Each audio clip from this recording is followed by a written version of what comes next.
Iran पर America के हमले के बाद जो सबसे बड़ा सवाल उठा वो यही कि क्या ईरान की परमाणु फैसिलिटी को पूरी तरह से तबाह किया जा चुका है। क्या अमेरिका के हमले के बाद में ईरान बहुत पीछे चला गया है। ईरान के हथियारों को, ईरान के जो भी परमाणु मटेरियल्स वहां पर रखा हुआ था, या यूरेनियम वहां पर रखा हुआ था, उसको बहुत ज़्यादा नुकसान हुआ है क्या, यह सवाल पूछा जा रहा था।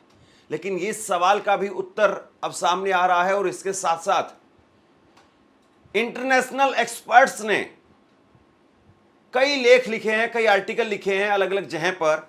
और इन सब के अलावा सबसे बड़ी बात यह है कि IAEA ने, इंटरनेशनल एटॉमिक एनर्जी एजेंसी, जो दुनिया भर में यह चीज देखती है, निगरानी करती है कि कहां पर परमाणु हथियार बनाए जा रहे हैं, कहां पर परमाणु हथियार रखे हुए हैं, उनकी हैंडलिंग किस तरीके से हो रही है, उनका रखरखाव किस तरीके से हो रहा है, परमाणु हथियारों का कंट्रोल किसके पास में है, जिनके पास में कंट्रोल है क्या वो वाकई उनको देश की या दुनिया की भलाई के लिए इस्तेमाल कर रहे हैं या किसी पर हमला करने के लिए रणनीति बना रहे हैं। वो इंटरनेशनल एजेंसी वो ईरान के पास जाती है और ईरान से कहती है कि हम देखना चाहते हैं कि आपकी फलां पहाड़ी के नीचे क्या है। लेकिन ईरान ने कहा कि इससे आपको कोई मतलब नहीं होना चाहिए। सबसे बड़ी बात यह है कि जो नया ठिकाना बताया जा रहा है ईरान का, यह नया ठिकाना एक ऐसा ठिकाना बनाया गया है, पहाड़ों के नीचे, इतनी नीचे जाकर के एक नया ठिकाना बनाया गया है कि अमेरिका अगर भविष्य में फिर से जाकर के वहां पर B-2 बॉम्बर के जरिए अगर फिर से बम मारता है, वही GBU-57 बम फिर से वहां पर गिराता है, तो उन बमों का भी इस पर कोई असर ना हो। क्योंकि B-2 बॉम्बर विमान की या GBU-57 बम की एक कैपेसिटी है, और वो कैपेसिटी है कि वो 200 फीट की नीचे जाकर के गहराई में मार कर सकते हैं। लेकिन ईरान ने जो अपना नया ठिकाना बनाया है, वो नया ठिकाना उनका 260 फीट से शुरू होता है और 328 फीट पर नीचे जाकर के उनका बेस है। तो एक्सपर्ट खुद इस बारे में कह रहे हैं कि ये ईरान का नया ठिकाना ऐसा है जिस पर ईरान ने अपने सभी न्यूक्लियर फैसिलिटी को, अपने सभी न्यूक्लियर प्रोग्राम को, मटेरियल्स को वहां पर अमेरिका के हमले से पहले ही शिफ्ट कर दिया था। खबर आप अपनी स्क्रीन पर देखिए।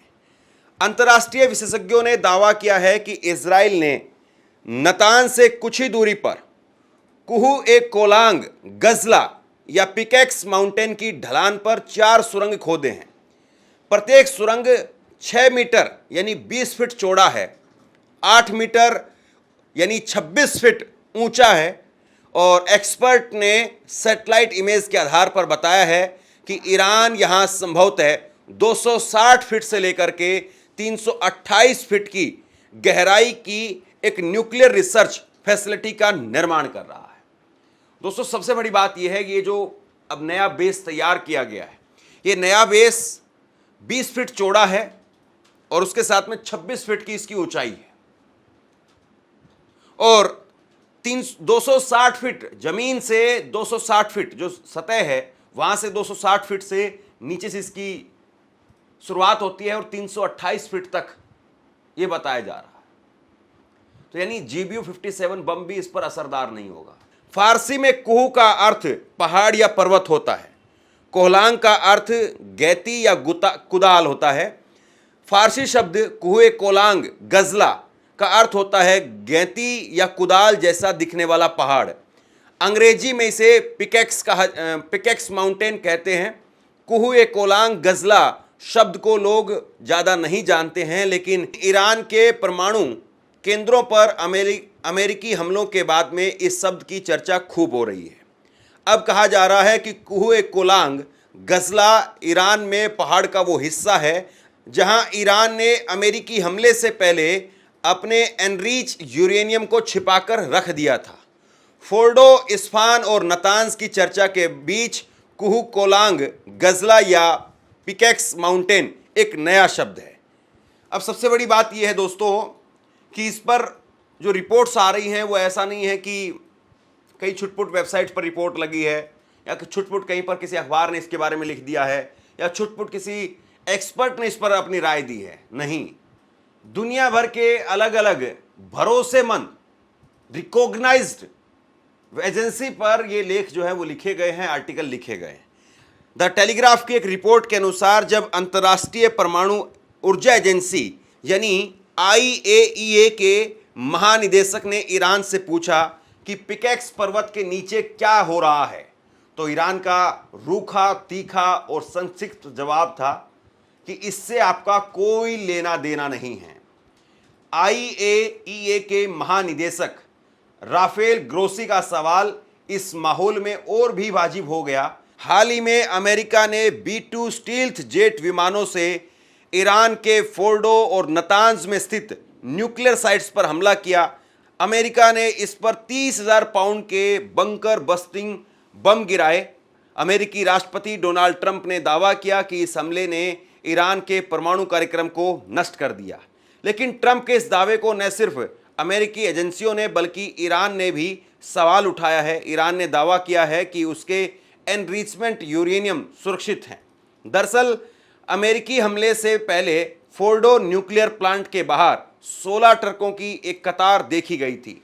ईरान के परमाणु कार्यक्रम के एक विशेषज्ञ ने टेलीग्राफ को तब बताया था कि ईरान की सरकार अपने हाइडली एनरिच यूरेनियम को अमेरिका द्वारा बमबारी करने से पहले ही एक गुप्त स्थान पर ट्रांसफर कर दिया है। दोस्तों, इस खबर को कई बार जो है वो अलग अलग एक्सपर्ट ने बताया है। एक तस्वीर भी जारी हुई, सैटेलाइट इमेज जारी हुई। मैक्सर ने ये एक सैटेलाइट इमेज जारी की थी, आप अपनी स्क्रीन पर देखिए, जिसमें 16 अलग अलग ट्रक दिखाई दे रहे हैं और बताया ये जाता है कि इन 16 अलग अलग ट्रक में ईरान ने अपना परमाणु हथियारों का जखीरा, परमाणु फैसिलिटी, प्रोग्राम, वो सब कुछ वहां से ट्रांसफर कर दिया था। रिपोर्ट है कि वो गुप्त स्थान कुहू-ए-कोलांग, गजला या पिकेक्स माउंटेन हो सकता है। यानी कि हो सकता है कि ईरान के एनरिच यूरेनियम पिकेक्स माउंटेन में रखे गए हों। बता दें कि तेहरान ने सैकड़ों ऐसे स्थानों को छिपा करके रखा है जहां एडवांस सेंट्रीफ्यूज को छिपा करके रखा जा सकता है। ये सेंट्रीफ्यूज इतने सक्षम हैं कि वेपन ग्रेड यूरेनियम बना सकते हैं और जिनकी जरूरत परमाणु बमों के लिए होती है। ये जानकारी इजरायली सेना में 30 साल तक काम कर चुके सीमा शेन ने दी है। अब सबसे बड़ा सवाल यह है कि पिकेक्स माउंटेन कहाँ है। ईरान का अपेक्षाकृत नया nuclear project pickaxe mountain Tehran से दक्षिण की ओर लगभग 225 किलोमीटर की दूरी पर है।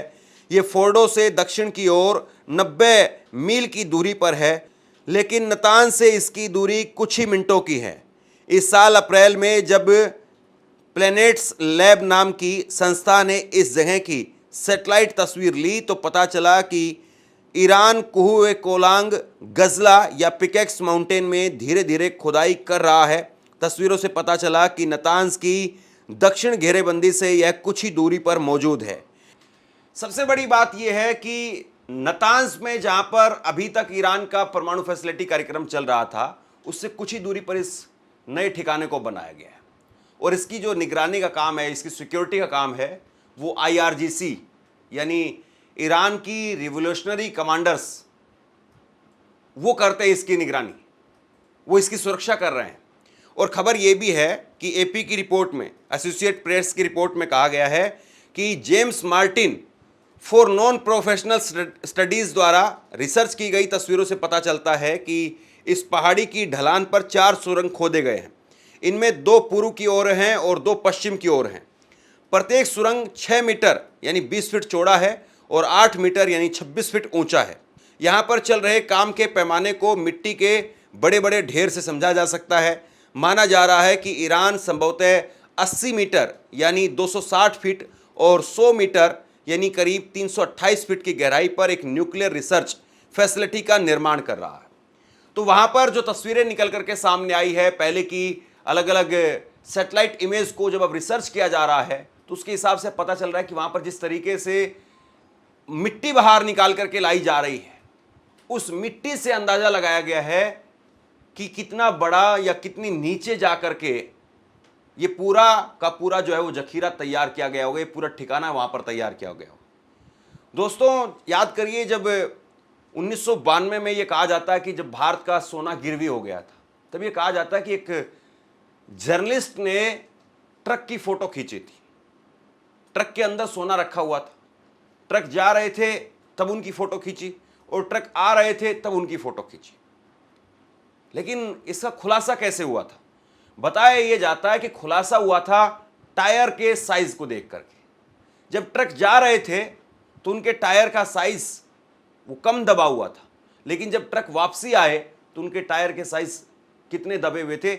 इस बात से अंदाजा लगाया गया था कि कितना सोना वो भेजा गया है। इसी तरीके से अब मिट्टी को देख करके अंदाजा लगाया जा रहा है। और जो एक्सपर्ट होते हैं ना दोस्तों, वो उड़ती हुई चिड़िया को भी देख करके भांप लेते हैं कि चिड़िया कितनी देर पहले उड़ी होगी, इसकी उड़ान किस तरीके की है। वो मिट्टी देख करके, मिट्टी का आकार, मिट्टी जमीन से कितनी फीट ऊंचाई तक है, कितना उसका फैलाव है, इस सब के जरिए वो इस सब चीज़ों को कैलकुलेट कर लेते हैं कि अंदर कितने अंदर जा करके काम हो रहा होगा। और जो सुरंग बनाई जा रही है वो सुरंग नहीं, वो अपने आप में एक तरीके से आप ये कह सकते हैं कि बहुत बड़ा एक रास्ता है। 20 फुट चौड़ा रास्ता है, 26 फुट ऊंचाई का रास्ता है। एक ऐसा रास्ता तैयार किया गया, 2 ईस्ट में सुरंगें हैं, 2 वेस्ट में हैं सुरंगें, और इन सुरंग के जरिए वहां से ट्रक को सीधे अंदर उतारना, सीधे वहां से अंदर से लेकर के आना। ऐसा नहीं कि कोई लिफ्ट सिस्टम है, पूरा ट्रक अंदर चला जाएगा, पूरा ट्रक आपका बाहर आ जाएगा। यानी वहां पर जो नया ठिकाना है, वहां पर ना केवल परमाणु हथियारों को लेकर के जाना, बल्कि परमाणु हथियारों को वहां से निकालना इमरजेंसी में, दोनों ही काम वहां पर आसानी से किए जा सकते हैं। तो ये ईरान का नया ठिकाना है, जिसमें एसोसिएटेड प्रेस की रिपोर्ट है, टेलीग्राफ की रिपोर्ट है, इंटरनेशनल एक्सपर्ट्स उनकी रिपोर्ट है। कुहू ए कोलांग गजला में बन रहा न्यूक्लियर अड्डा 1608 मीटर ऊंचे पहाड़ के नीचे बनाया जा रहा है, जो फोर्डो जो कि 960 मीटर था उससे कहीं अधिक ऊंचा और गहरा है। इस सुविधा को इतना गहरा बनाया गया है कि इसे अमेरिका के GBU-57 बंकर बस्टर बमों से भी नष्ट करना मुश्किल हो सकता है। विशेषज्ञ बताते हैं कि जिस आकार का निर्माण ईरान यहां कर रहा है, उससे यह संकेत मिलता है कि इस भूमिगत परमाणु केंद्र में ईरान न सिर्फ यूरेनियम को एनरिच कर सकेगा, बल्कि यहां सेंट्रीफ्यूज भी बना सकेगा। पिछले 4 साल में इस परिसर को और भी विस्तार किया गया है। चट्टानों के बीच मौजूद होने की वजह से इस परमाणु केंद्र को और भी मजबूत और गुप्त और सुरक्षित माना गया है। IAEA के महानिदेशक राफेल ग्रोसी ने अप्रैल में कहा था कि चूंकि यह स्पष्ट है कि यह ऐसी जगह है जहां कार्यक्रम से संबंधित कई महत्वपूर्ण गतिविधियां हो रही है, इसलिए हम उनसे पूछ रहे हैं कि यह किस लिए है, और वो हमसे कह रहे हैं कि आपका यहां पर कोई काम नहीं है। हाल ही में ग्रोसी ने ईरान से मांग की थी कि तेहरान IAEA के इंस्पेक्टरों को फोर्डो, इस्फहान और नतांज का मुआयना करने दे, ताकि एनरिच यूरेनियम की स्थिति को समझा जा सके। मतलब जो एजेंसी है, उस एजेंसी के महानिदेशक इस बात को लेकर के बार बार प्रयास करते रहे कि हम एक बार वहां जाना चाहते हैं, उन ठिकानों को समझना चाहते हैं, उन ठिकानों को देखना चाहते हैं, लेकिन तेहरान इसकी इजाजत नहीं दे रहा है। इजराइल ने भी जोर लगाया, लेकिन इजराइल के जोर लगाने के बावजूद वहां पर साइंटिस्ट पहुंच नहीं पा रहे हैं। पिकेक्स माउंटेन को लेकर के संदेह इसलिए भी जताया जा रहा है क्योंकि institute for science and international security के अनुसार ईरान नए सुरंग परिसर में गुप्त रूप से कई हजार उन्नत सेंट्रीफ्यूज तैनात कर सकता है, जो यूरेनियम संवर्धन जारी रखने के लिए पर्याप्त होंगे। भले ही अन्य सभी ज्ञात स्थल नष्ट हो जाएं, ईरान के सर्वोच्च नेता अयातुल्ला अली खामेनेई के सलाहकार अली शमखानी ने भी कहा कि भले ही हमारे साइटों का पूर्ण विनाश हो जाए, लेकिन खेल खत्म नहीं हुआ है, क्योंकि समृद्ध सामग्री, स्वदेशी ज्ञान और राजनीतिक इच्छा शक्ति बरकरार रहेगी। यानी एक तरीके से आप कह सकते हैं कि ईरान इस बारे में बहुत पहले से ही अंदाज़ा लगा चुका था कि हमारे साथ में इस तरह से हरकतें की जाएंगी, और हम इसके लिए अपने आप को पूरी तरह से तैयार कर चुके थे। ये ईरान की तरफ से कहा जा रहा है। ईरान के उप विदेश मंत्री माजिद तख्त रवांची ने उन दावों को खारिज किया है कि ईरान अपने परमाणु कार्यक्रम को छोड़ देगा। उन्होंने जर्मनी की न्यूज एजेंसी ARD से कहा कि कोई भी हमें यह नहीं बता सकता कि हमें क्या करना चाहिए और क्या नहीं। पिकेक्स माउंटेन के पास में चल रही गतिविधियां यहां बढ़ रहे सुरक्षा उपायों से संकेत मिलते हैं कि ईरान इस साइट को जल्द ही चालू कर सकता है। तो कुल मिलाकर के खबर बहुत बड़ी है और खबर एक तरीके से आप ये कह सकते हैं कि क्रेडिबल सोर्स से आ रही है। तो क्रेडिबल सोर्स से खबर आती है तो उस खबर को लेकर के वैसे भी दुनिया भर में चर्चा शुरू हो जाती है। अब देखना यह है कि ईरान क्या वाकई फिर से और बहुत जल्द अपने परमाणु हथियार बना पाने में सक्षम हो पाएगा, या फिर से अमेरिका, इजराइल और एजेंसियां मिलकर के ईरान के ऊपर नए सेंक्शन, नए प्रतिबंध लगा पाएंगे और उसको रोक पाएंगे। ये बहुत बड़ा सवाल है। आप क्या सोचते हैं नीचे कमेंट बॉक्स में लिख करके जरूर बताइए। इस वीडियो को शेयर कीजिए। धन्यवाद।